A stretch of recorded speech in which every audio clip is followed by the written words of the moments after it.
I inherited this KitchenAid stand mixer from my dad, and it sounded like this every time I've used it. Because of this, I decided to open it up, clean it out, and give it some fresh grease. I'd originally planned on this taking an hour or so, but it turned into an all-day project. Most of it was pretty easy, but I ran into a couple of roadblocks that took a long time to overcome. Well, for starters, this first screw is stripped already. Mom insisted that Dad bought this thing brand new right away. I think he was lying to her. Fortunately, after this, the individual parts turned out to be in good condition. Nothing was cracked, broken, or missing, so it was simply a matter of opening the covers and removing the individual gears one by one.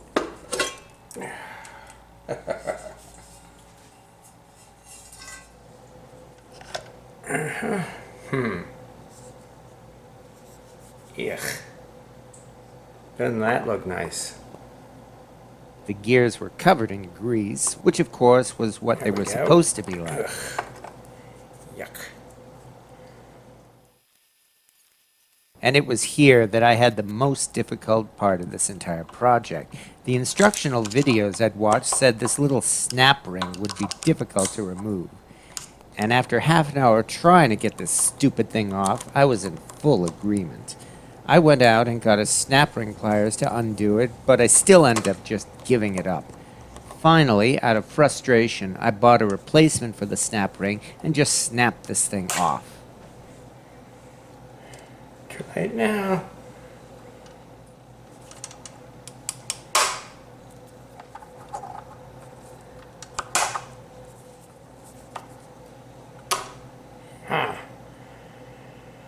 Alright, it's off. Alright, it's off one way or another. Yeah.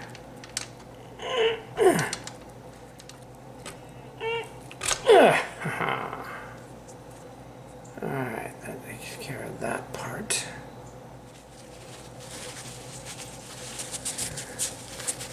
And then came the next obstacle. This little pin here was supposed to be easy to remove, but it turned out to be anything but that. It took a lot of struggling and several whacks with a hammer before I was able to finally remove it.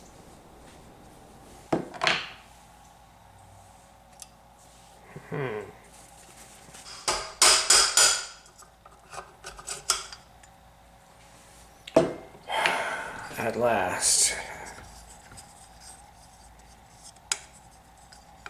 Yeah, this looks all cruddy and dry on the inside, which would be why it was making that grinding noise.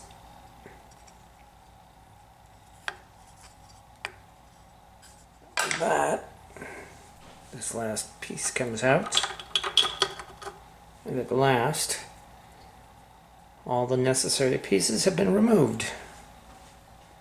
You just gotta wipe off the grease.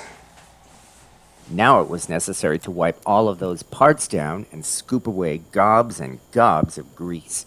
Compared to removing those stuck parts, this certainly didn't take very long.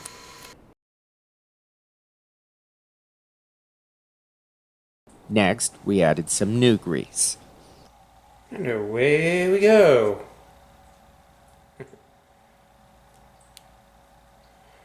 This stuff starts out white, but turns black. So it's corrupted by the dark side of the Force. Yuck, yuck, yuck.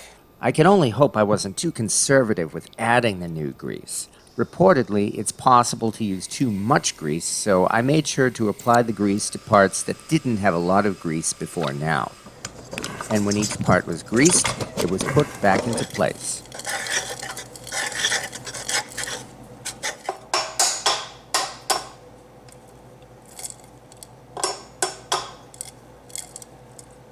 And here I ran into the next big problem, which was largely my own fault. There, at last. God damn it. I can bring it out again.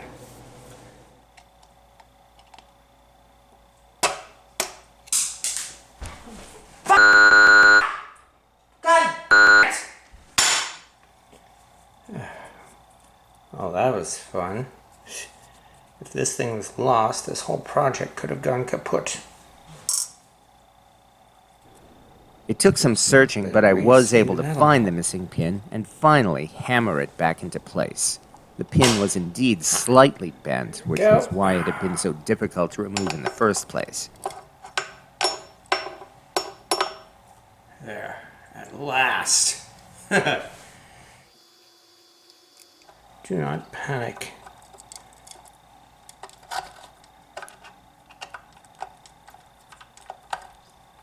There we go. Fortunately, putting the replacement snap ring on proved to be a lot easier than taking the original one off.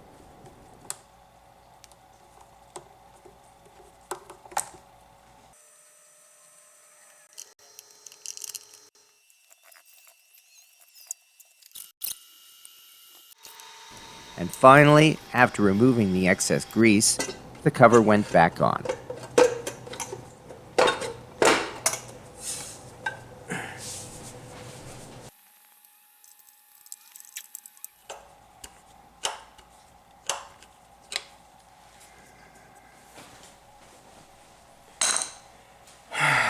And now at last, to give it a test, it all led up to this.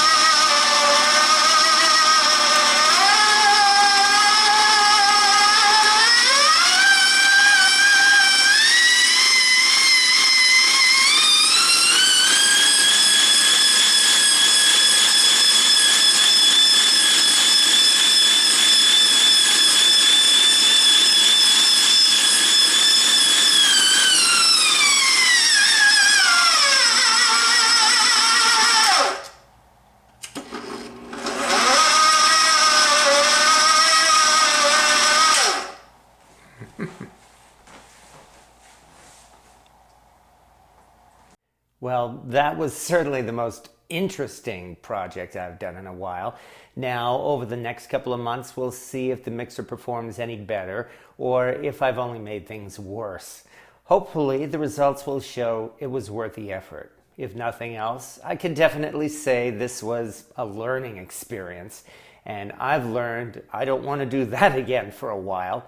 And if it works well, hopefully I won't have to. Thank you for watching, everyone.